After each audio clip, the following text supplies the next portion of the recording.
So we're here to talk about the state of housing in Milwaukee, white to black. What's the current state of housing here? Well, we're still ranked as one of the most segregated, if not the most segregated, metropolitan areas in the United States. Um, Study after study has shown that African Americans in particular remain concentrated both economically and racially throughout the region. Why is that?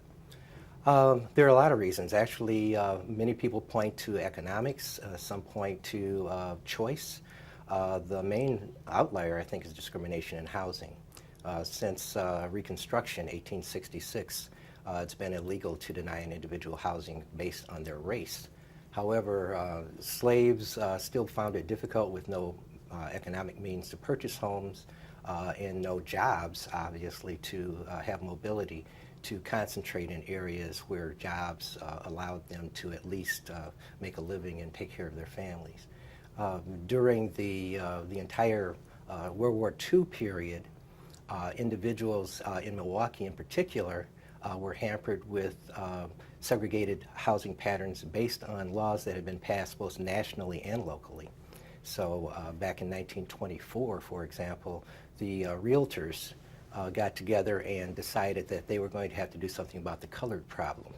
So they actually instituted regulations and requirements for membership in the Board of Realtors that no properties could be shown to African Americans outside of certain areas that were already not contiguous to where African Americans lived. So essentially you could not purchase a home if someone already didn't live in that home that looked like you or lived in that neighborhood that looked like you.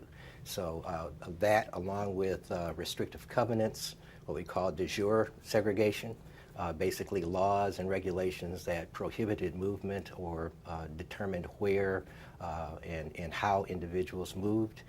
With those in place, it became increasingly difficult to have any type of mobility for African Americans. So prior to that, in the early 20s, people who came into real estate and banking were actually taught that African Americans would bring property values down. So you didn't want to do anything that would bring property values down.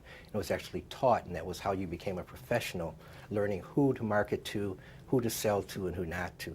So it's a long historical battle as far as African Americans seeking some type of justice, not only in housing, but obviously all the other quality of life issues, health, education, employment. All of those things are inextricably linked, and housing's the key.